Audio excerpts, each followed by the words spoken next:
Dust swirled around Emily's knees as she gasped for air, her wrists raw from the tight ropes that had bound them. The masked men loomed over her, rifles in hand, their eyes cold and calculating. But they had made one fatal mistake. They assumed she was just a trucker's wife. Miles away, on a highway stretching through the desert, her husband had just learned what had happened. And now, hell was coming for them. What would you do if someone you loved was in danger? Have you ever had to stand your ground for family? Share your story in the comments below. And don't forget, like, subscribe, and stay tuned for more intense tales. The sun hung low over the desert town, casting long, eerie shadows across crumbling buildings. Dust clung thick in the air, dry and suffocating, settling on Emily's torn shirt as she knelt in the dirt. 5 men surrounded her, their faces hidden behind black balaclavas. Their rifles rested lazily across their chests, but their fingers? Too close to the trigger, a silent warning that mercy wasn't part of their plan. She could still hear the roar of the engine, the way they had run her car off the road. She had fought, tried to escape, but it had been 5 against 1. They had dragged her from the driver's seat, kicking, screaming, until now, she knelt like a prisoner, waiting for whatever came next. One of them, broad-shouldered with a jagged scar down his neck, crouched in front of her, tilting his head. "You're not what we expected," he mused, his voice thick with an accent she couldn't place. Emily met his gaze, her breath sharp and unsteady. "Sorry to disappoint," she bit out, her throat dry from the dust. The man chuckled, standing to his full height. "You truckers think you own these roads." He gestured toward the others. "Your husband? Thought the same thing. Drove through here without showing respect." Emily's stomach twisted. Jack. If they had hurt him, if they had done anything. The leader must have seen the fire in her eyes because he smirked, pulling a phone from his vest. With a single swipe, he turned the screen toward her. A photo. Jack's rig. The windshield shattered. Front tires blown out. Bullet holes riddling the steel. Her breath caught. "See," the man continued, tucking the phone away. "We had no problem dealing with his truck. But Jack? He's still out there." Emily clenched her fists so tight her nails dug into her palms. "If he's smart, he'll stay away." The leader sighed dramatically, crouching down again, this time gripping her chin between 2 fingers, forcing her to look up. "Men like him? They always come back." Emily's jaw tensed, but she refused to look away. Not from him. Not from the others. Not from the storm she knew was coming. Because he was right about one thing. Jack was coming. And these men? They had no idea what they had just unleashed. The leader's smirk faltered as he saw it, the fire in Emily's eyes. He had expected fear. He wanted fear. But what he got? Defiance. It annoyed him.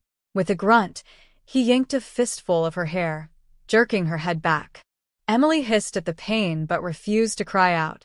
"You should be afraid," he muttered, his breath hot against her face. "Because your husband? He's not coming. Not alive, anyway." The other gunmen chuckled darkly, shifting their rifles, circling closer. The leader nodded toward one of them, a lanky man with a scar carved across his cheek. "Maybe we should send him a message. Let him know exactly what happens when you disrespect us." Scarface stepped forward, boots kicking up dust as he crouched beside Emily. He pulled a hunting knife from his belt, twirling it between his fingers like a toy. Emily's breathing quickened, but she wouldn't let them see fear. "Should we start with a finger?" Scarface mused, grabbing her hand roughly. "Or maybe an ear?" The leader grinned, amused. "Something he'll recognize, a wedding ring, perhaps?" Emily yanked her arm back with every ounce of strength she had left, but the man held tight, crushing her wrist against the dirt. Scarface raised the knife.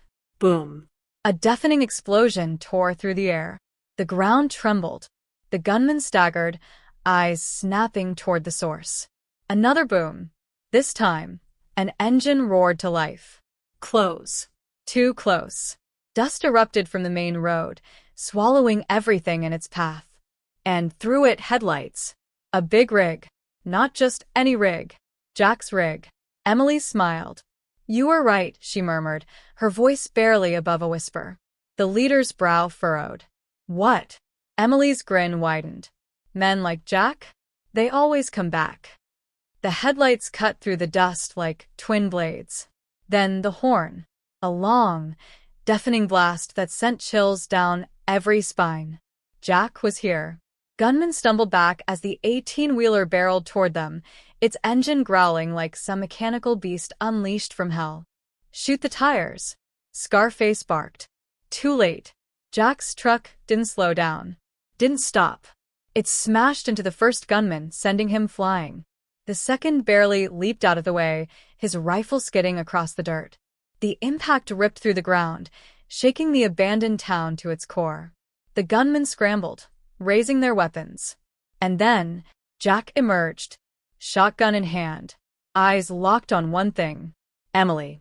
She saw him, felt relief crash through her. But she also saw the danger. A gunman recovered, rifle lifting. Boom. Jack fired first. The gunman dropped. Scarface cursed, yanking Emily up as a human shield, the knife pressed to her throat. Put the gun down, trucker, Scarface growled. Or she dies. Jack's expression didn't change. His voice? Low. Cold. Deadly. You think I came all this way to negotiate? Scarface hesitated. He had made a mistake. Jack wasn't here to bargain. Jack was here to end this. Later that night, parked just outside town, Jack leaned back in his seat, shaking his head. Hell of a detour. Emily chuckled. Not exactly the road trip I had in mind. He glanced at her, reaching over to take her hand. You scared?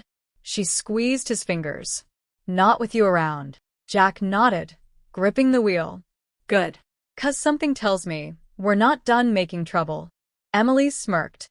Then let's make sure we finish what we start. With that, Jack turned the key. The truck roared to life. Because the road? It wasn't just where they worked. It was where they fought. And where they always won. Now, a question for you. Have you ever had to stand up for someone you love? Ever been in a moment where you had to fight, even when the odds were against you? Tell us in the comments. And if you love stories about courage, survival, and standing your ground, hit that like button, subscribe, and turn on notifications.